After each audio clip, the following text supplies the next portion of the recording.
তো শিশুদের জন্য যারা এখনও পর্যন্ত খাবার খেতে শিখেনি কিন্তু তাদের এখন শক্ত খাবারের প্রয়োজন, তাদের জন্য একটা খাবার তৈরির প্রক্রিয়া আপনাদেরকে আজ আমি দেখাচ্ছি। এটার জন্য আমি যা যা নিয়েছি তার ভিতরে আছে এই যে হোয়াইট বিন, ব্ল্যাক বিন, রেড বিন, তারপর সয়াবিন, এগুলো সব একসাথে করে আমি এবং সাথে কয়েকটা বাদাম এখানে আমি অ্যাড করেছি যাতে বাচ্চার তেল জাতীয় পদার্থটা এই বাদাম থেকে বাচ্চা পায়। এগুলো প্রথমে আমি একসাথে করে খোলাতে একটু টেলে নিচ্ছি।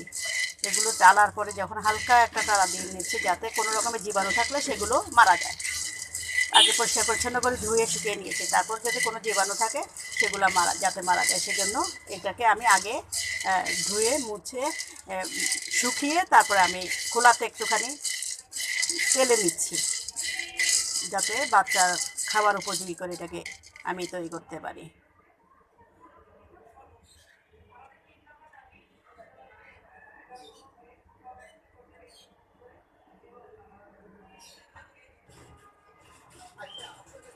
এছাড়াও আমি আরও রেখেছি খোসাসহ মসুরের ডাল। এটা আসলে খুব একটা পাওয়া যায় না, যদিও একটু বাইরের প্রোডাক্টস। তারপরে রেখেছি বার্লি বা জব, এছাড়াও রেখেছি মুগ ডাল।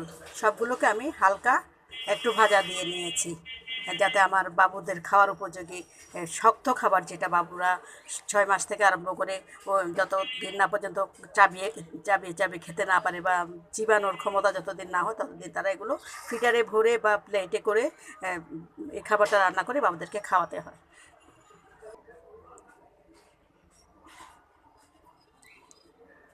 এছাড়া আমি রেখেছি 2 রকমের চাল, পোলাও চাল এবং সিদ্ধ খাবারের যে চাল যেটা আমরা ভাত হিসেবে খাই, এগুলো আমি একসাথে করে ধুয়ে পরিষ্কার পরিচ্ছন্ন করে শুকিয়ে আমি হালকা একটা ভাজা দিয়ে নিয়েছি যাতে অন্য কোনো জীবাণু থাকলে সেগুলো যাতে মুছে যায়, সেগুলো যাতে মরে যায়। জীবাণুমুক্ত করার জন্য আমি এটা করেছি। এখন আমি এগুলো সবগুলোকে একসাথে মিক্স করব, মিক্স করে আমি ব্লেন্ডারে ব্লেন্ড করে নিব। দিয়ে দিলাম একটুখানি সবুজ মুগ, এগুলোকে আমি কিছুটা পরিমাণ হালকা ভাজা দিয়ে নিব। বাচ্চার খাবারের সাথে এগুলো আমি মিক্স করে নিব। আরেকবার একটু দেখিয়ে দিচ্ছি কিভাবে আমি বাচ্চাদের জন্য 6 মাসের পর থেকে যারা মায়ের দুধের পাশাপাশি শক্ত খাবার দিতে চান তাদের জন্য কিভাবে আপনি শক্ত খাবারগুলো বিভিন্ন উপকরণের মাধ্যমে তৈরি করে নেবেন। হোমমেড ভাবে তৈরি করে নিলে আপনি আপনার বাচ্চার জন্য আপনার চিন্তাটা একটু দূর হবে। এটাতে বিভিন্ন রকমের প্রোডাক্টস মিক্স করা হয়, সেই প্রোডাক্টসগুলো দিয়ে আপনি বাচ্চার জন্য 6 মাস উপরে 6 মাস থেকে আরম্ভ করে 6 মাসে 1 বছর কাছাকাছি পর্যন্ত, যতক্ষণ না পর্যন্ত বাচ্চা চিবিয়ে খেতে না পারে ততক্ষণ পর্যন্ত বাচ্চাকে এই লিকুইড এটাকে একটা তো এক ধরনের সেরেলাক, হোমমেড সেরেলাক তৈরি করে আপনি রান্না করে এই বাচ্চাকে এইটা মায়ের বুকের দুধের পাশাপাশি এই শক্ত খাবারটা আপনারা দিতে পারেন। এখানে আমি যে সমস্ত উপাদানগুলো দিয়েছি সেগুলো সম্পর্কে আমি আরেকবার বলছি। আমি দিয়েছি যে সবুজ মুগ, তারপরে আপনার কয়েকটা বাদাম দিয়েছি এখানে, পেস্তা বাদাম, তারপরে এখানে দিয়েছে সয়াবিন, তারপরে দিয়েছি কিডনি বিন। এখানে 3 রকমের কিডনি বিন আমি রেখেছি। লাল কিডনি বিন মানে red bean, white bean and black bean, এগুলো আমি একসাথে নিয়েছি।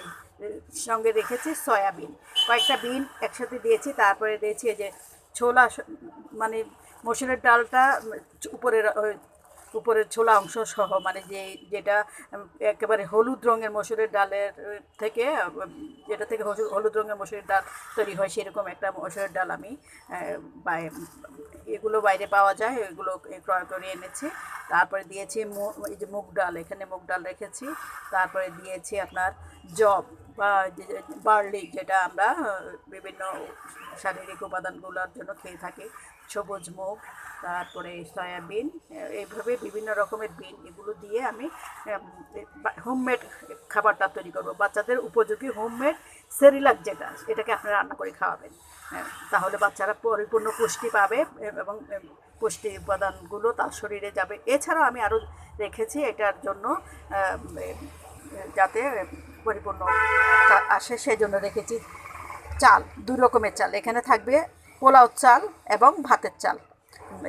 সিদ্ধ সিদ্ধ ভাতের চাল, পোলাও চালের সাথে সিদ্ধ ভাতের চাল সবগুলোকে আমি সবগুলো একসাথে করে আমি হালকা একটা প্রথমে ধুয়ে মুছিয়ে শুকিয়ে রেখেছি, তারপর হালকা একটা ভাজা দিয়ে নিয়েছি। কারণ এগুলো সব আমি একসাথে ব্লেন্ড করব। ব্লেন্ড করলে একটা পাউডারের মতো সেরেলাক তৈরি হবে, যেটা আপনি আপনার বাচ্চাকে ঘরোয়াভাবে খাওয়াতে পারেন। কারণ বাইরে থেকে আমাদের সেরেলাক কিনে আনে খাওয়াতে হয়। সেরেলাকটা যদি নিজে ঘরে বসে তৈরি করেন তাহলে আপনার চোখের সামনে সব জিনিসগুলো আপনি পাবেন, এবং আপনার বাচ্চার পুষ্টি উপাদান নিয়ে আপনারা টেনশন থাকবে না।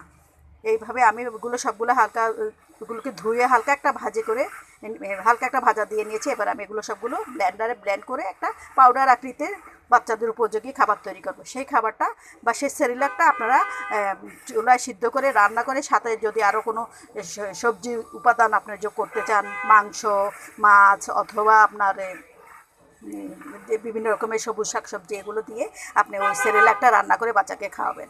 আশা করি এটা সবার উপকার লাগবে এবং বাচ্চারা এটা খেয়ে অনেক পুষ্টি পাবে। আপনারা ভিডিওটা দেখতে থাকুন। একটি ব্লেন্ডারের জারে আমি প্রথমে কিডনি বিনগুলোকে দিয়ে দিচ্ছি এবং এগুলো আমি সুন্দর করে মিহি করে দেব। দেখুন, সমস্ত উপাদানগুলো আমি একটা ব্লেন্ডারে জারে একসাথে দিয়ে নিয়েছি। এগুলো খুব মিহি করে আমি, মোটামুটি একেবারে মিহি না, হালকা একটু মিহি করে আমি এগুলোকে ব্লেন্ড করে নেব।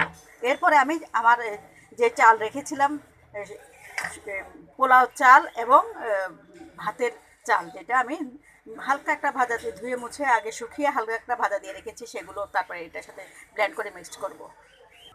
দেখুন, আমি সবগুলো ডাল জাতীয় উপাদানগুলোকে ব্লেন্ডারে মোটামুটি ব্লেন্ড করে নিয়েছি।